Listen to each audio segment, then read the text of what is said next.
All right, welcome. We are talking about advent of code for the year 2021. This is an opportunity for you to just jump in with us with freeCodeCamp Oklahoma to learn about programming, to learn about how to tackle these really interesting problems in advent of code. So let's talk a little bit about what that is. Well, first off, advent of code is for you. If you're a programmer, if you want to become a programmer, if you just want to learn a little bit about programming, this is for you, regardless of your skill level, regardless of your how many years or months or days of experience. If you want to give this a try, we're here for you, and that's what this is for.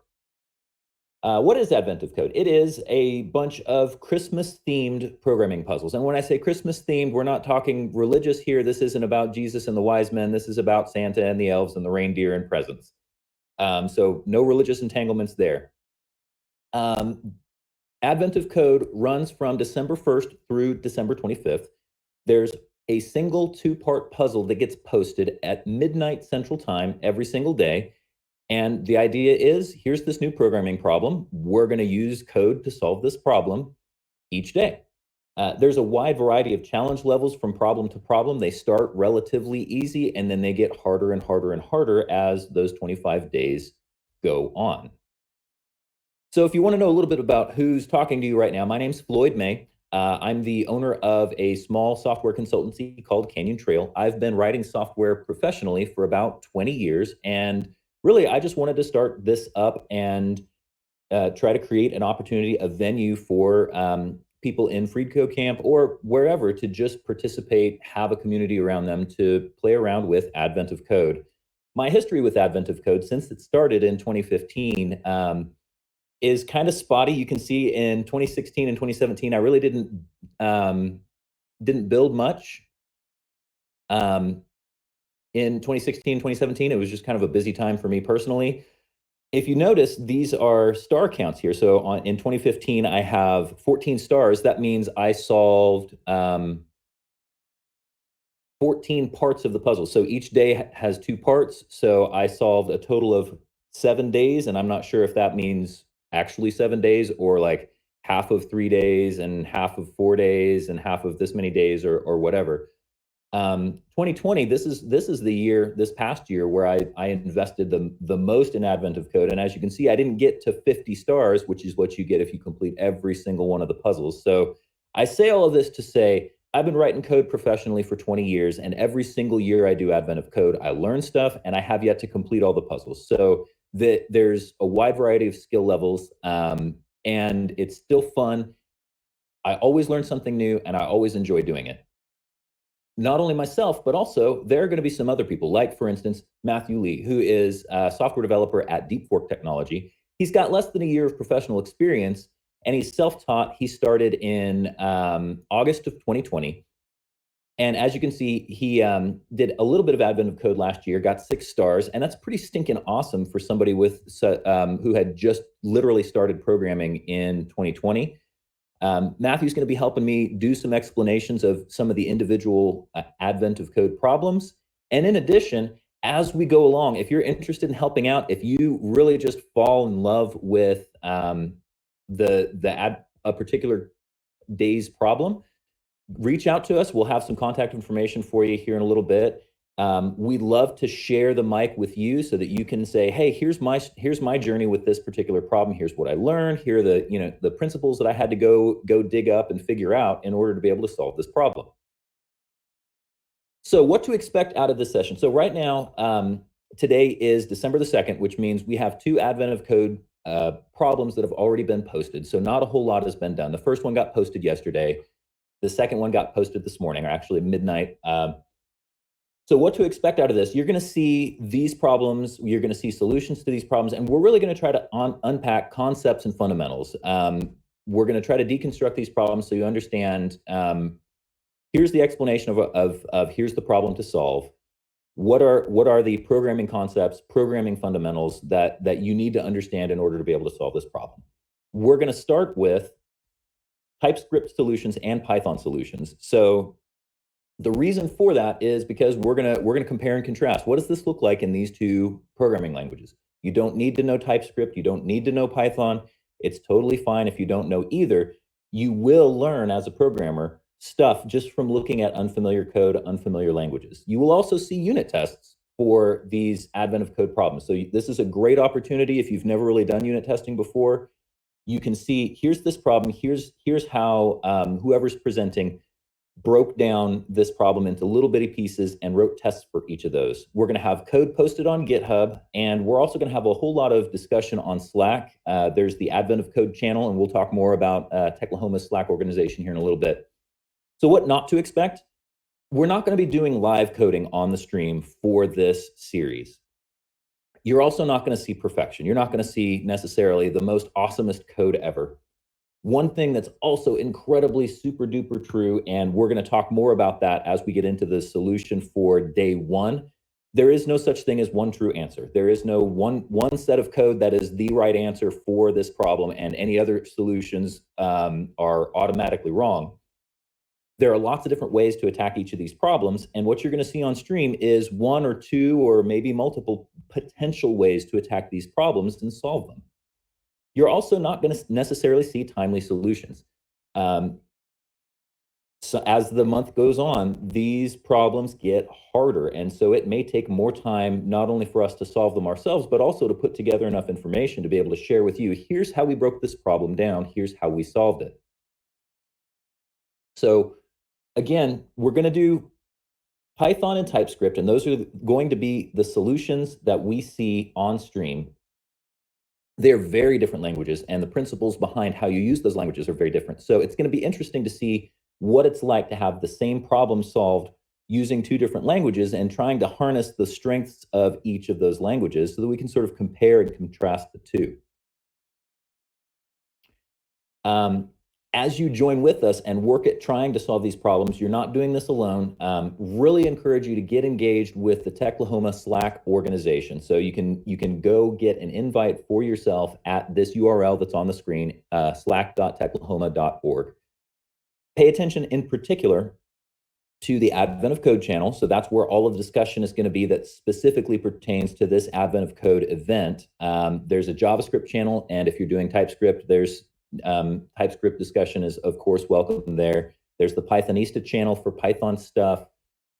Love for you to come on in and get involved, have fun, working together to solve these problems. In between these streams, what can you be doing?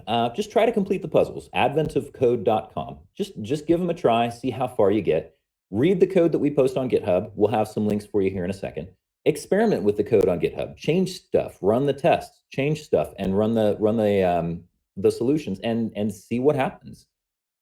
And if you find like, okay, maybe I'm still having some trouble just getting the programming fundamentals of this put together, there's a lot of really awesome resources on freeCodeCamp.org.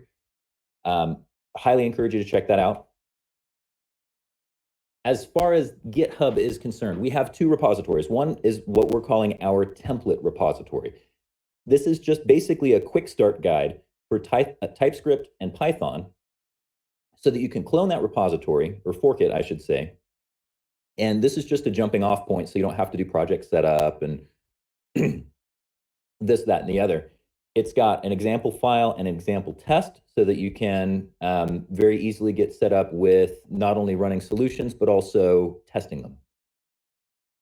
Also, our solutions repository is here. This is where we're going to be posting the solutions that we're going to be talking about on stream. So if you want to follow along yourself, look at the code while we're talking on stream, excuse me, check out the solutions repository. I'd also encourage you, fork the solutions repository, pull it down onto your own system and experiment with it. So with that, I'm going to pause and we're going to talk about the day one puzzle. So let me actually bring up adventofcode.com. All right, here we are. So day one, if you notice what's going on here, it's got an explanation of the problems, and day one is always going to have like an explanation of here's what Advent of Code is. So this problem is we get as our input a bunch of numbers.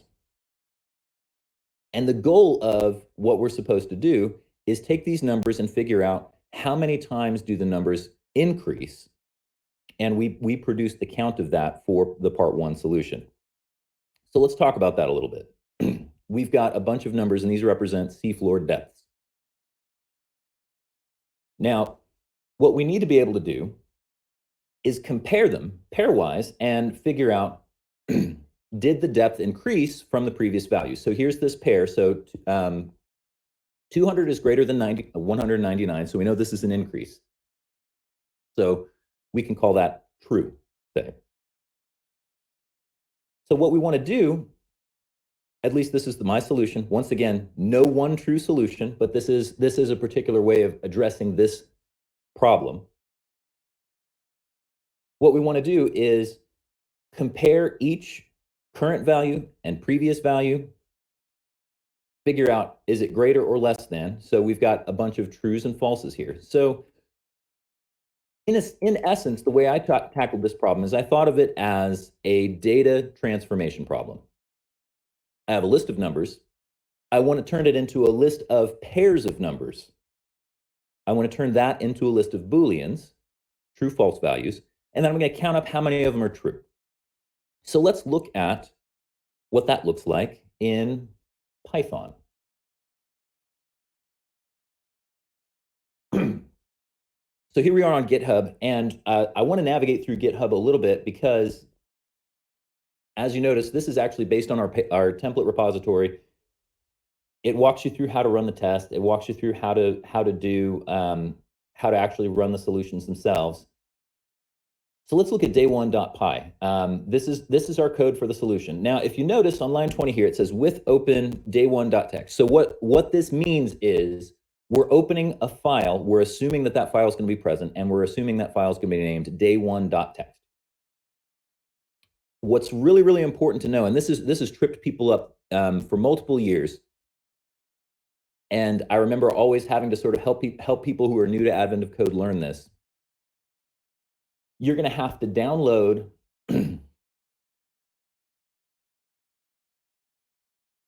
oh, let me actually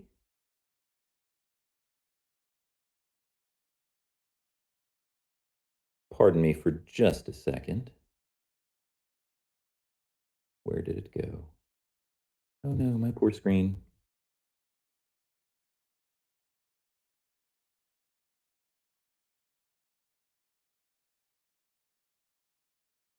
There we go. So when you log into Advent of Code, you're going to have a link that says get your puzzle input right here. And when you click it, it's going to give you this big list of numbers. So this is my puzzle input for day one. You're not expected to download this over HTTP or anything like that. So what you can do is you can just do Control S or something like that and just save it as a text file somewhere. And that's what we do in the GitHub repository. And as a matter of fact, if you look at the GitHub repository, in this git ignore file, we're ignoring all text files. So you won't accidentally check in your puzzle input. One of the other things that's important to understand about Advent of Code is that the way they build these puzzles, your puzzle input is going to be unique to you once you log in. That also means that if I build my solution and I run it and I get a number, that number is going to be right only for me. So you're going to have to use your own puzzle input. And if you notice, there aren't any text files here. So step one of running this code is going to be, you're going to have to download your puzzle input, put it in here as a text file called day1.txt before this will actually run.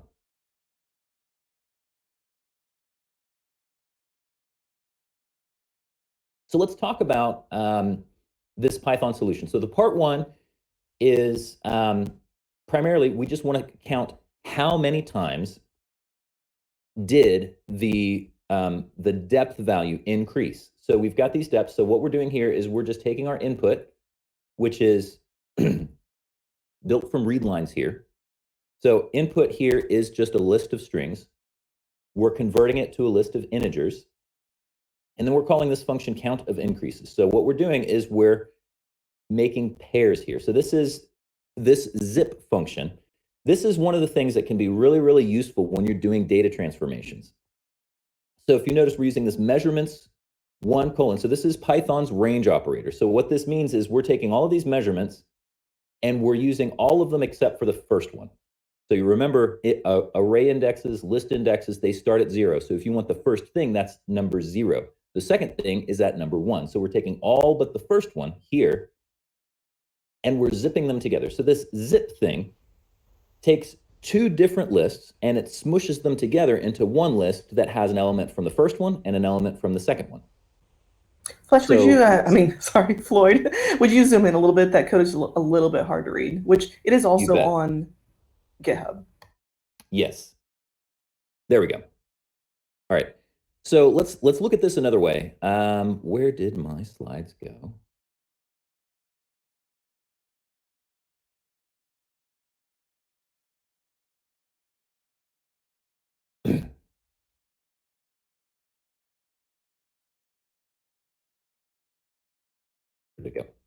There we go. Okay. So let's look at this another way. So in order to get these pairs, so if you remember back here, we want to take each of these pairs and we want to compare them to see if the first one's greater than the second one, if the current one is greater than the previous one. So we can use this zip function to do that, to take two lists, and here in this particular case, we're taking the same list and we're just shifting it one and then pairing them up using zip. And if it helps you to remember, zip is kind of like using a zipper. So it takes two things and it smooshes them together. Same thing on the right with TypeScript. We're using the underscore library here. It works exactly the same way. However, the behavior of the zip function in TypeScript is just a little bit different than it is in Python. So if the lists are different lengths, in TypeScript, it will automatically fill in undefined if the lists are different lengths. Whereas in Python, it says, okay, if the lists are different lengths, you're only going to get as many pairs as the shortest one, and it'll stop after we're done with the shortest one. So let's go back and look at our code. So for part one, we've got our depth, and really we're just we're taking these pairs. So, and then this depth increases. So this is something really, really fun in Python. So this is a list comprehension in Python.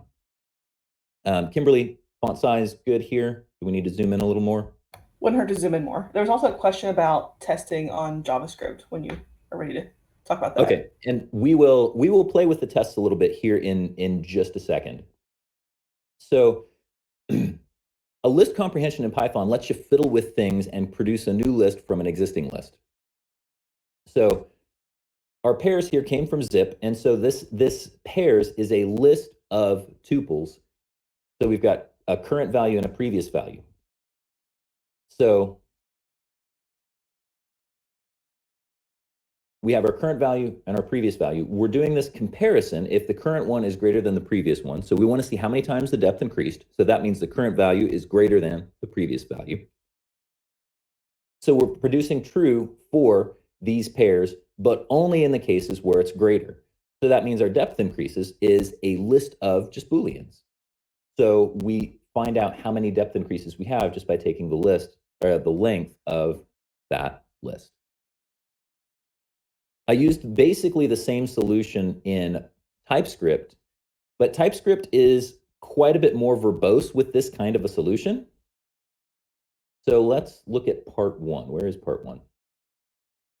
All right, so part one. So we're doing parse input. So this parse input is splitting the lines and then converting them to integers. It was a little less tricky to do that in Python than it is in TypeScript. This is just one of the differences between the languages. And then here, calculate increases. So what we're doing, we're using the same zip operation, but if you notice, so this values.slice, this is almost exactly the same thing. As a matter of fact, let's just look at these side by side.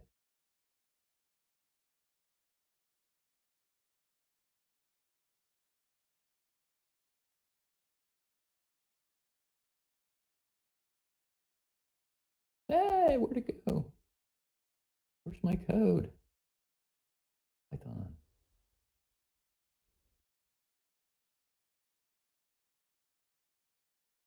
So this calculate increases function on the left, this count of increases on the right, they're doing the exact same thing.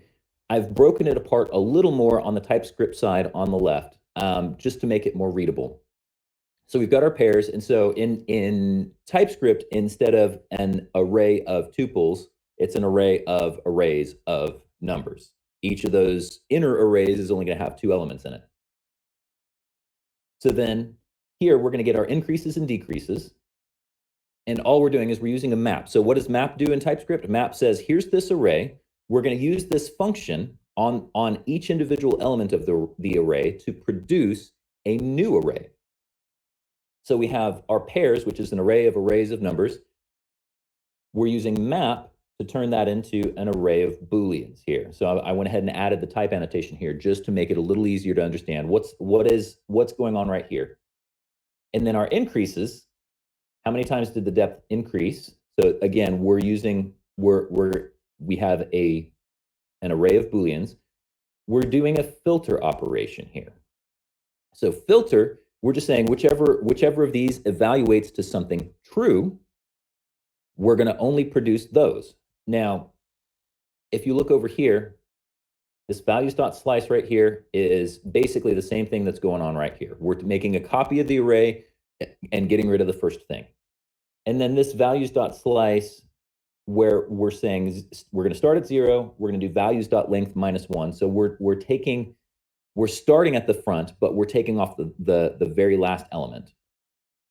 We don't have to do this over here because of the difference between how zip works in Python versus in Lodash, which is what we're using in TypeScript there on the left. Then all of this stuff that we're doing right here is all packed into this list comprehension over here. So this if current greater than prev here, that's what's going on with this filter operation. This true for, so it basically works a little different. But in effect, all of this right here is the same thing as this right here. Now, being able to look at them and compare them is important because this helps us understand how to break down a problem like this into a data transformation problem. One of the things that really tripped me up for part 2 of this particular problem, and this is where I want us to start poking around with the JavaScript tests, with the TypeScript tests. So for part 2 of not that one. Nope, not that one. Not that one. Somewhere. There it is. Aha. So for part 2 of this problem, this is where it gets really, really interesting. Because instead of comparing the previous depth value to the current one and saying it's increased or it's not, it's using this 3 measurement sliding window. So we're going to take the 3 adjacent measurements, and we're going to compare that to the previous 3 adjacent measurements. Now, the reason why I keep talking about the differences between the behavior of zip in Python versus TypeScript is because this tripped me up. So for part 2, so let's look at part 2 here. We wanted to get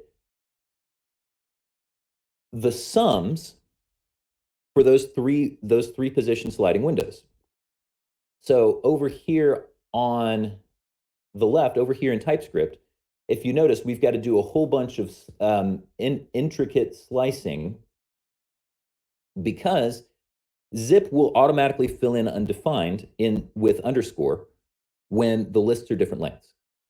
Python doesn't do that. Python says if you've got 3 different lists, we're only going to produce as many elements as the shortest list. So all of that here is the same thing as this here. So we've got TypeScript on the left, Python on the right. All we're doing here is just adding these up for each of these individual elements. And so we're just doing that sliding scale where we're skipping the first 2, skipping the first one, and then just using those depths, and we're getting a tuple with 3 elements in it, from the first, from the second, from the third. We add them up, and that gives us those sliding sums. Now let me show you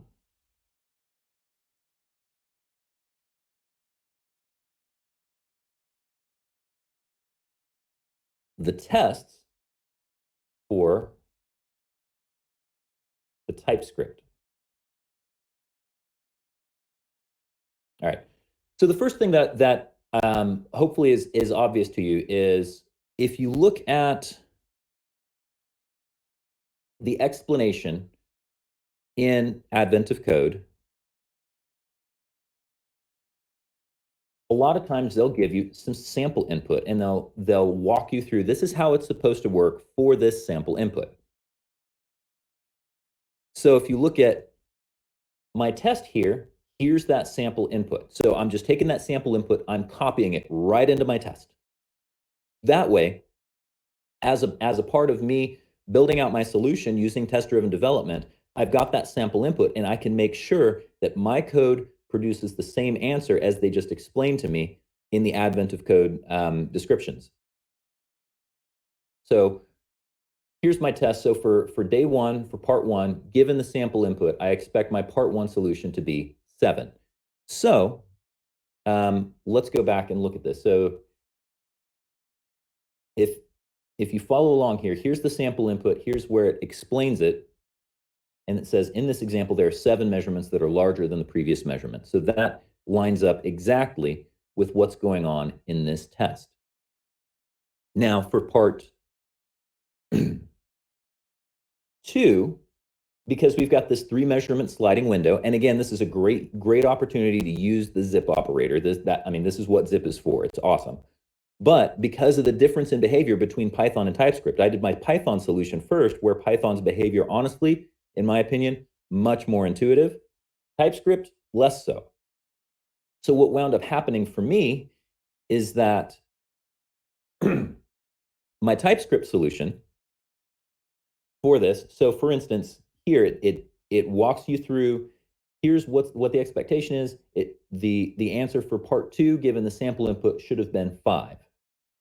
My TypeScript solution had some other number, and I had to try to figure it out. And so this is why, and I'm sure if you're following along, you're like, okay, Floyd, why didn't you just write a stinking loop?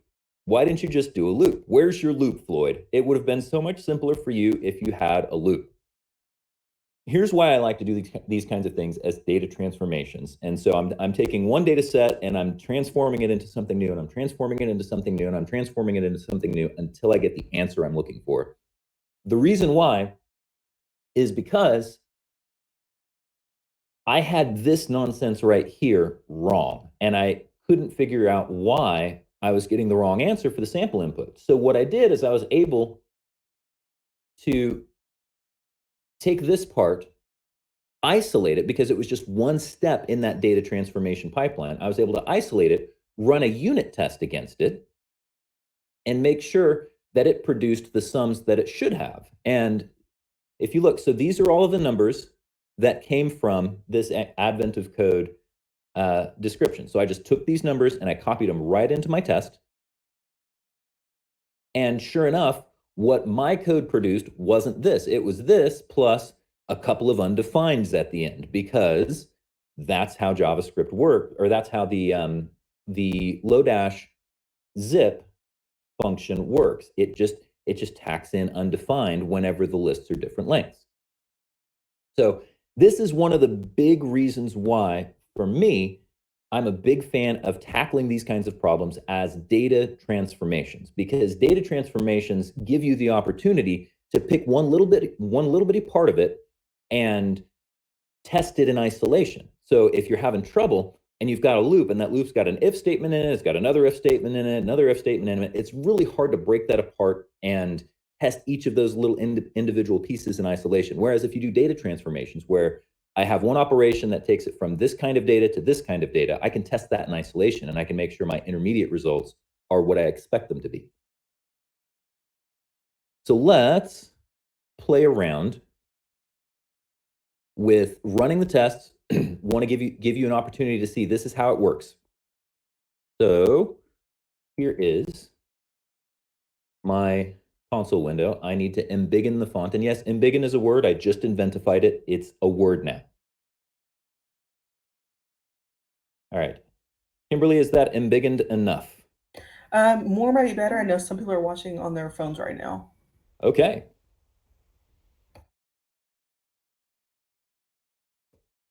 Right. So let's go and run the TypeScript tests first. I know we had a question about the TypeScript tests. So let's do this. So if you're not familiar with doing node development, here's what I'm going to do. I'm going to remove my package lock.json. There are opinions about whether or not you should check in package lock.json. We're not going to argue about that right now. Hit me up on Slack. I'll tell you why. And I'm also going to get rid of my node modules folder right now. And the reason I'm doing this, I'm not expecting you to do this or anything like that. The reason I'm doing this is because by doing this, this puts my local repository in the exact same state that it would be if you were to download it right now. So then I'm going to do npm I, which is short for npm install. So I'll just go ahead and do npm install. So what that's going to do is it's going to download all the npm packages that I need in order to run this project. If you also notice, I have a day1.txt file in my directory here. You won't see that in the repository because that is my unique input. My input is going to be different than yours. And so when I run my solution, it's going to produce some numbers. And those numbers are going to be different than the numbers that are going to be the right answer for you because they're based on my input, not your input. So let's run some tests. So we can do npm test :watch. And I love to run tests in watch mode because I can make code changes and then I can watch what happens just by saving the file. I don't have to go back to my console and be like, okay, let's rerun the tests now. It just automatically does it for me. Oh, npm run test :watch. So we're using jest to run our tests. And if you've ever done JavaScript testing, it all just sort of works. So if you get to this screen right here, it tells you what's going on. It says no tests found related to files changed since the last commit. So what it's doing is it sees, oh, I'm in a Git repository. There aren't any changes in the Git repository. There are no tests to run because you haven't fiddled with anything. So we can press the A key to run some tests. Now, here are my tests. So let's, nope, not that one. That one. Okay. There we go. Okay. Here are my tests, and let me scoot this so you can see it out from underneath my camera. So part 1, sample input. That's this text right here. That's where that text is coming from. Part 2, sample input. That's what's happening right there. And then part 2, compute sums. That's what's happening right here. So this is how you run your tests. So let's fiddle with something here. So what I'm going to do is I'm going to change this number on my local code to be 4, and I'm going to save the file, and we're going to watch the tests rerun. So where is... I'm just going to scoot this out of the way.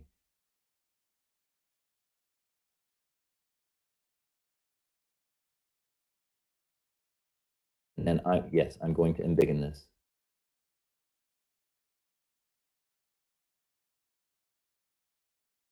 Yep, there we go. All right, good. And then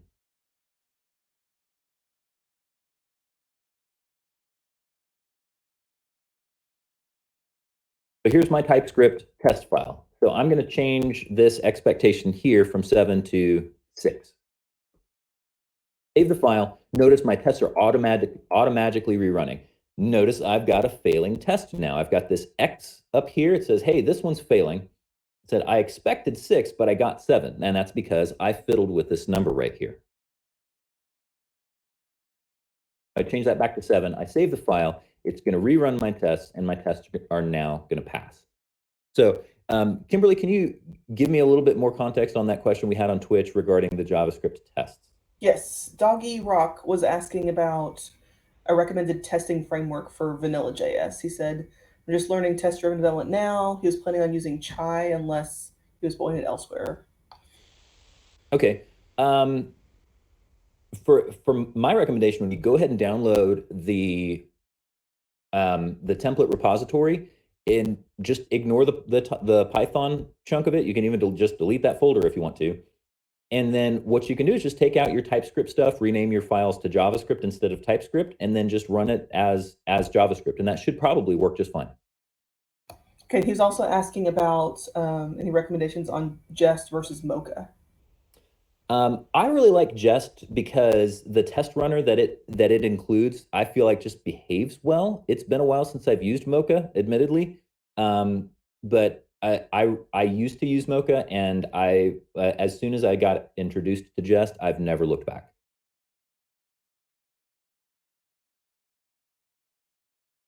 Do we have any more questions from the stream at this point? Not yet. Okay, cool. So at this point, what I'm going to do is I'm going to run my TypeScript solution. So all that I'm doing is just running this day1.typescript file. Now, if you notice, you're seeing my answers on screen. If you go type these answers in to Advent of Code, it's going to say, nope, that's not the right answer. Again, because the contents of this file right here, day1.txt, my input is different than yours. So you can't get an input file until you log into Advent of Code. And it's going to computationally generate a unique set of input that's going to produce a unique set of outputs just for you. So you're going to have to download that input, save it in here as day1.txt if you want to run this code and get your own answers. Now, what I'm going to do is I'm going to go up to my Python directory. Now, if you haven't already figured it out, I am running on a Windows machine. And running Python on Windows is kind of like stabbing yourself in the eye. So I don't like doing that. So what I'm going to do, what I did, if you notice in our README file on GitHub, I talked about, hey, you don't have to install Python if you don't want to. You can run this out of Docker. So I'm going to go ahead and do that right now. So if you notice, I'm running PowerShell.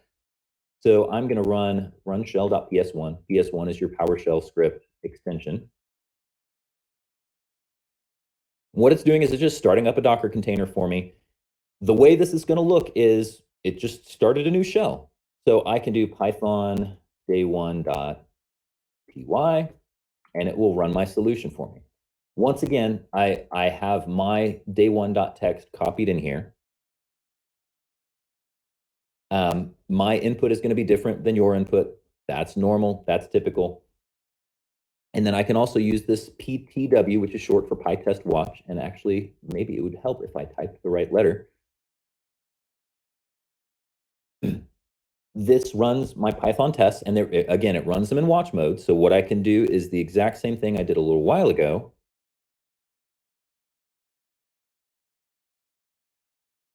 Do day1 test.py.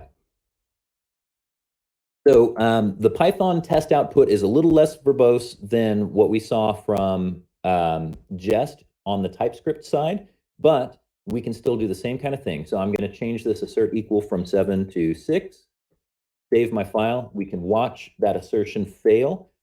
We see the assertion, it says we expected 7, but we got 6. 7 is not equal to 6. We got a test fail. Okay. Run that again. All my tests are passing now. And also, if you notice again, here in my Python tests, here is the example input directly from the explanation on the Advent of Code website. So 199, 200, 208. This is this sample input right here, 100, 200, 208, 199, sorry, 200, 208, and so on. Now, an interesting thing here, you notice my example input, I have a list of strings, whereas my example input on the TypeScript side, it's just one big honkin' string. That's because in Python, I've got this function here, readLines. What that will do is it will automatically break up the contents of day1.txt as a single string per line of text instead of just giving me one big honkin' string that is the entire file. So Python gives me a little bit more nicety there. Languages like C# as well, they have read all lines in the IO library so that you can just grab them as lines instead of having to grab the entire file and then break up the lines. So that's one of the niceties of languages like Python and C#. All right. I don't have a whole lot more for you today. We're just getting into the first day, so I didn't have an opportunity to get into the solution for day 2 and get into it well enough where I was ready to start talking about it on stream with you all. This is what we're going to be doing for the next handful of weeks. We're just going to be talking through these advent of code problems and figuring out how do we attack them, how do we find solutions for them. There's going to be some computer science fundamentals that we're going to learn. There's going to be some software engineering stuff. We're going to learn about how to use parser libraries. We're going to be talking about regular expressions. There are going to be some problems where understanding how they perform, where if you just try a solution just seems intuitive, it may run, but it may take hours or days for your solution to complete. And we're going to talk about how to deal with the performance implications of that kind of stuff as well. Again, I want to invite you, please, if you really, really fall in love with one of these advent of code problems and you're like, okay, I nailed this, or I had a really interesting journey in figuring out how to solve this, we'd love to have you on stream. We'd love to have you share your experience. We'd love to have you teach us how you solved this problem. So that's all we're going to have for today. Looking forward to seeing you all next week as we talk about problems 2 through however far we get. Thanks so much for watching. See ya.